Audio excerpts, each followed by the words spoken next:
One Piece 954 like giving wings to a dragon. What the hell does that even mean? Especially when it's the dragon like Kaido who can already fly by like stepping on clouds and stuff. I guess that's what the SBS said, but what does that even mean, like giving wings to a dragon? I guess the chapter provides more context. So that's what we're here to talk about. One Piece 954 like giving wings to a dragon. And we can touch on the cover page really quickly with Capone Gang Beige. I'm really excited about a chapter because a lot of great things happen, but I think there's some things that we're missing, some things that we need to improve. And I know people are going to criticize my critique, but you know it's true. We know it's true. You love me.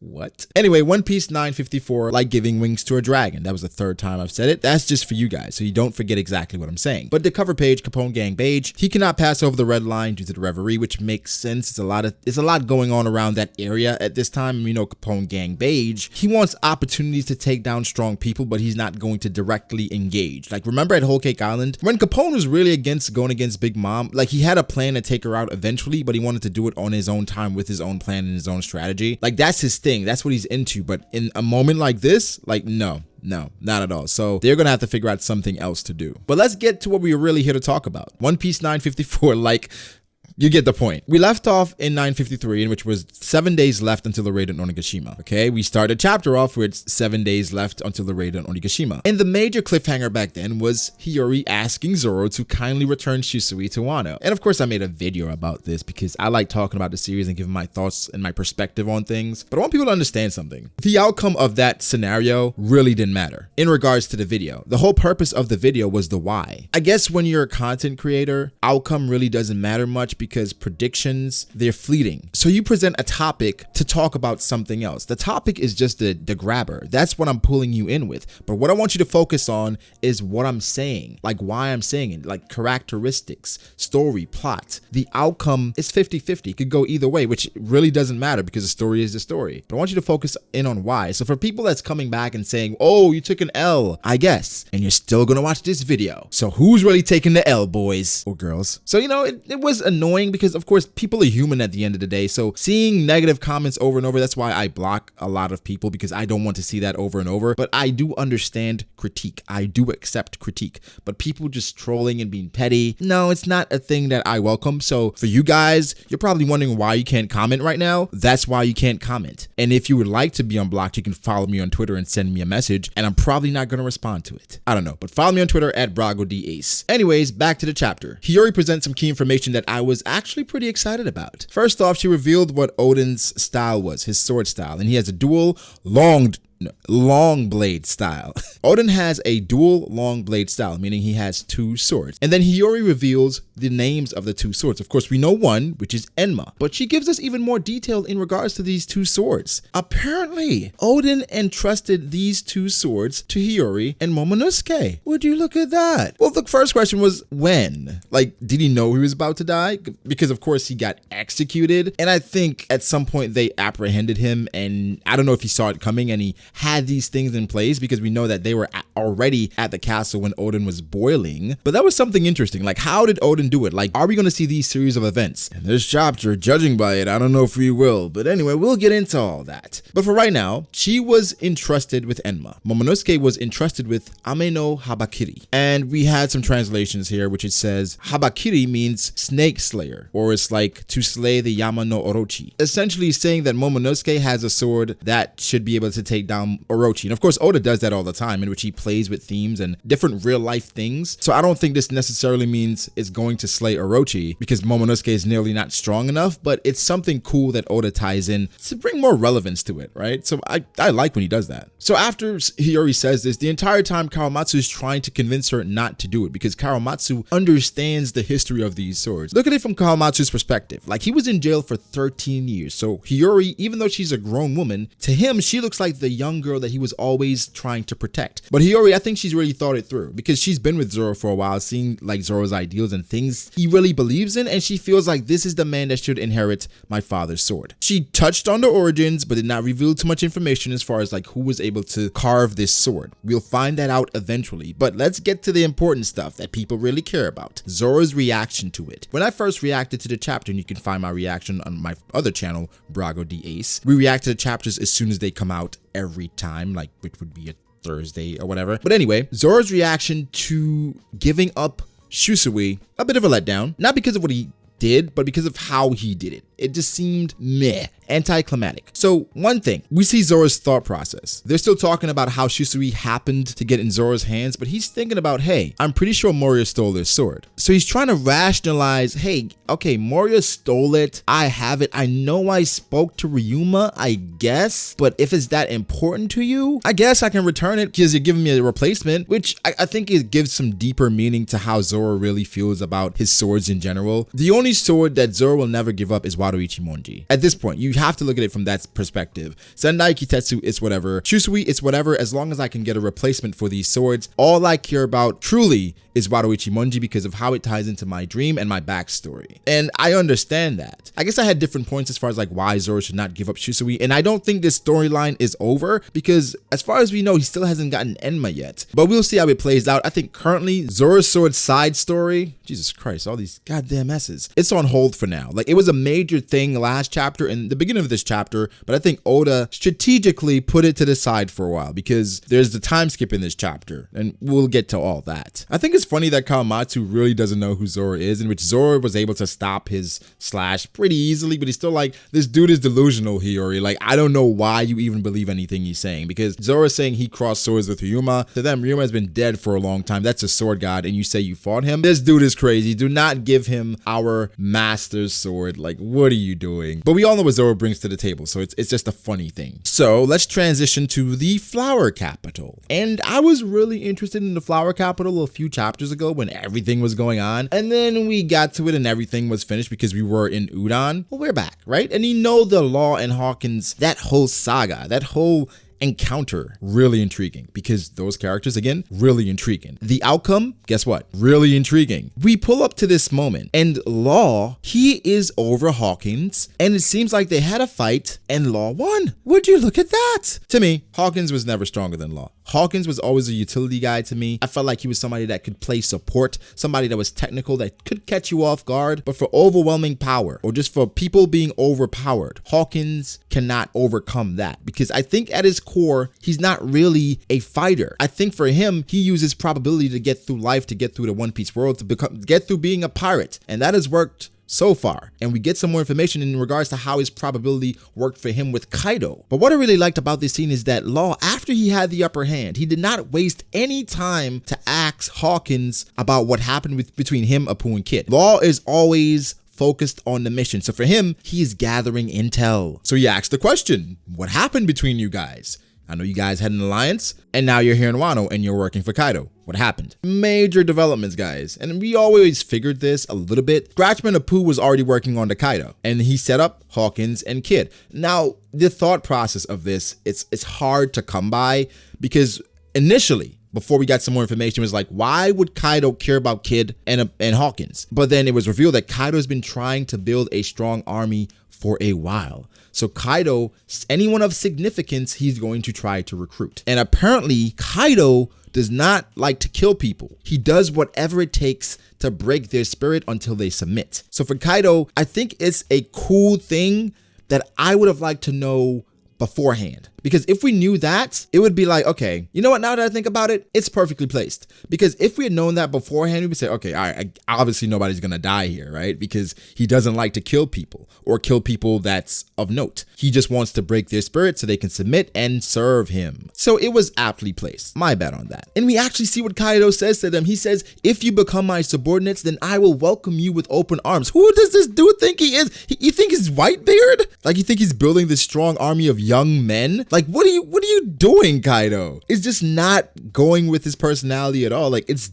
different, but I like it. I like this different variation that Kaido, he's going to recruit you. He's going to accept you if you want to come to his crew. And if you don't, that's a completely different story. So Hawkins goes into his whole probability scenario saying, hey, he had 0% chance to escape. He had a 40% chance to survive if he submitted. And he said he had no choice. Hawkins, you always have a choice, boy. There's always a choice. And Kid made the choice to fight. So did Killer, which is, I mean, that's what the right hand is supposed to do. Interesting dialogue here. I'm not sure how you guys are going to take this. He said that Kid and Killer, they fought Kaido head on until they both collapsed. What does this mean to you guys? Does this mean that they fought for a while? Or do you think they got one shot? Because of course we got to wait for the dialogue from the official translations, but this is interesting stuff. I'm like, okay, I'm not sure, but is he insinuating that they both did better against Kaido than Luffy did? Now, it is Kid and Killer, so that's something to factor in. But I like how Oda he keeps drawing these parallels, and he's using his words wisely so that you can't jump to conclusions, but we do that anyway. So, oh man, it's amazing. This Law and Hawkins scene, I feel like this could have been an entire chapter. I feel like if we had gotten everything that happened between Law and Hawkins, and even the end where we saw this silhouetted character, it would have been an amazing chapter because, again, these characters, they can carry a chapter. Those two characters with dialogue and just facial expressions and different broody moments, it's amazing. So some things were kind of obscure here. Well, first off, Hawkins says, based on what I know about Kid is never going to bend the knee to Kaido, so he's probably dead. He gives us information that says that they were said to do this and do that to save their captain, and Orochi's doing whatever he wants with them, which I think that kind of confirms that Orochi's the one that did this to Kamazo.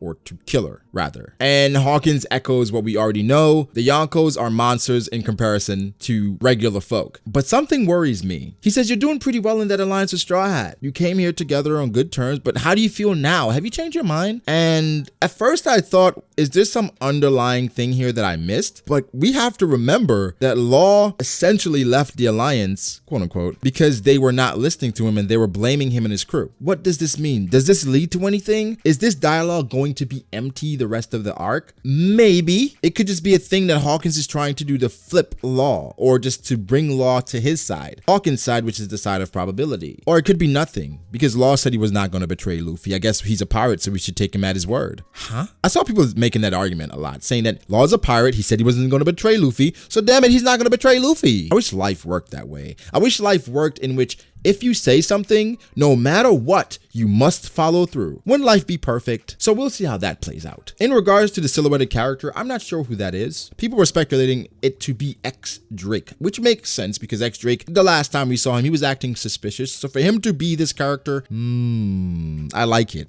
But the thing is, it's somewhat expected, right? We were saying X Drake and all the supernova, they were going to flip eventually. The flip has come. We're upside down, boys, because if that is X Drake, Hawkins just spilled the beans. Like, no, I mean, Law asked him something. I'm not going to say nobody asked you. Like, I'm not going to say literally nobody. Hawkins, well, this would happen with Kid, and you know, this would happen with Kaido, and this would happen with the Alliance. No, Law asked him, right? So I understand that, but he just spilled. He's like, hey, man, this is what happened. I guess it's whatever. But I would have liked to see everything, this entire fight, this entire encounter, because these two characters are amazing when they're on screen. Like this, look how long I'm talking about this like small interaction, 3 pages, but it was just so much information in regards to these characters. So we should have gotten more. We should have gotten an entire chapter with Hawkins and Law, their encounter from when Law got apprehended to how we got here. And I think that's my main issue with Wano so far. I'm always asking that question, how we got here. How did we get here? And of course you can say, you can speculate all you want, but I feel like when you don't show key moments, it takes away from the enjoyment of it, because at that point, anybody can speculate anything. So then there's no one thing to believe in. Even with the Law and Hawkins thing, people were saying, well, maybe Hawkins got jumped. And it's like weird things you can assume, but if we see it, it's no assumption.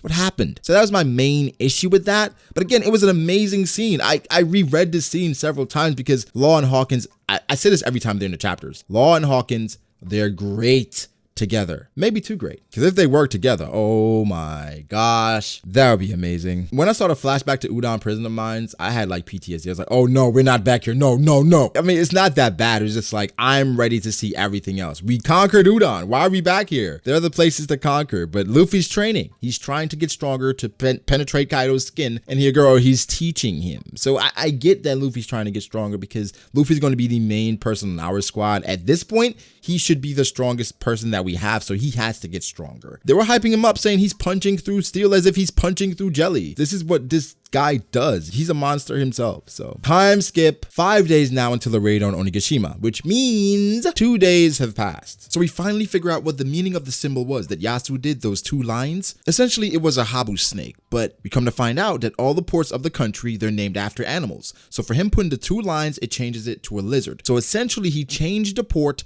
to Lizard Port, Port Tokage. He changed the meetup spot just in case someone was perceptive enough to figure out exactly what they were doing. So they were saying Yasui, even in the moment up to his death, he was trying to help the alliance. I mean, Yasu, I like him as a character. I don't care that much for him. Oda tried to fast track us to care about Yasu, and it didn't work. It really didn't work. But I think I care more about the people that care for him, if that makes sense. There's a great panel here. It's like a full spread, and we have pretty much everyone, and I keep forgetting that this is 2 days later because people that were scattered everywhere, they're now together. Momo, Kawamatsu, Zoro, Sanji, Okiku, Kanjuro, Robin, Raizo, Inarashi, Shutenmaru. Wait, where's Hiyori? In One Piece chapter 939, Hiyori did say that she might just meet up with Momo after the battle, but I don't think there's no continuity there. Like, where is Hiyori now? And my next issue is, if Hiyori is going to find Enma, why is she by herself? Kawamatsu, after getting out of jail after 13 years, one thing that he should want to do is to protect Hiyori. So even if she's going off by herself, I would say, Hiyori, you're not going by yourself. I'm going to be with you. I'm sure she stashed it somewhere,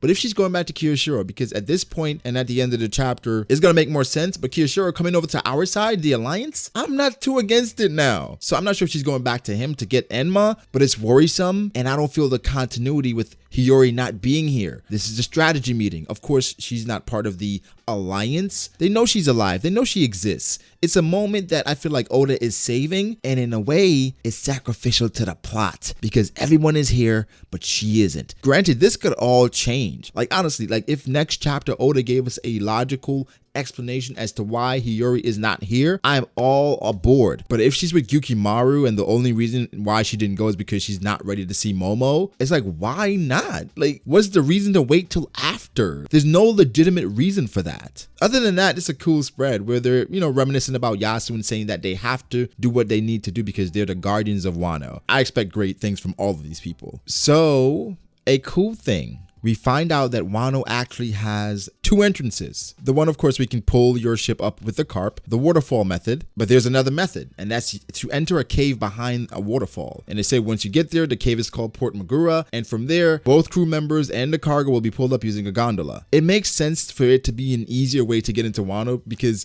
using that nondescript way, that random way, pulling up the carp, it didn't make sense for like someone to just casually leaving Wano, but Wano isn't created for people to leave on a regular basis. So I like this explanation of us getting another way to get into Wano. We see Apu, and at this point Apu, he plans on attending the banquet, and I don't know how I feel about Apu, man, because Apu, he set up the alliance, but their goal was to fight Shanks, but at the end of the day, Hawkins said that they were set up. How do you guys view Apu? Do you still like him if you did? If you disliked him, do you dislike him even more now? I feel the same because he's who I expected him to be. Could he turn? Maybe. I don't want him to, though. I think he should stay on Kaido's side because he likes what Kaido brings. And at the end of the day, people are with you and they serve you because of the benefits you have. Apu literally says, these people that aren't serving you, they have no idea what they're missing. So for him, he's working on the Yonko and he's happy, so that's why he's serving. So if he flips, no surprise for me. We're introduced to some strange creatures, right? And they're called the Numbers. Now for the Numbers, what could they be? Because they're very large creatures. I'm assuming that they are the strong characters right after the command commanders, so they are like other officers of Kaido. They could be another variation of Smile, because they're definitely zones in a way. And I like, you know, the silhouettes, they're cool. And these are the reinforcements that I feel like Kaido's side needed, because we felt like our side was becoming a bit overpowered. Of course, Kaido is still very top heavy with Kaido himself and of course having his calamities, but we felt like we had so many little people. How were they going to fill it up? Like, where were their numbers? And now we have an entire group of quote unquote numbers. It remains to be seen how strong they are, of course, but I expect them to be decent, not stronger than the calamities, but a bit stronger than the Smile users. So those are the people that we're waiting for. Now, in regards to them and the Flying Six, I think the Flying Six is a separate faction, but I think they should be comparable to the Flying Six. These are the people that we needed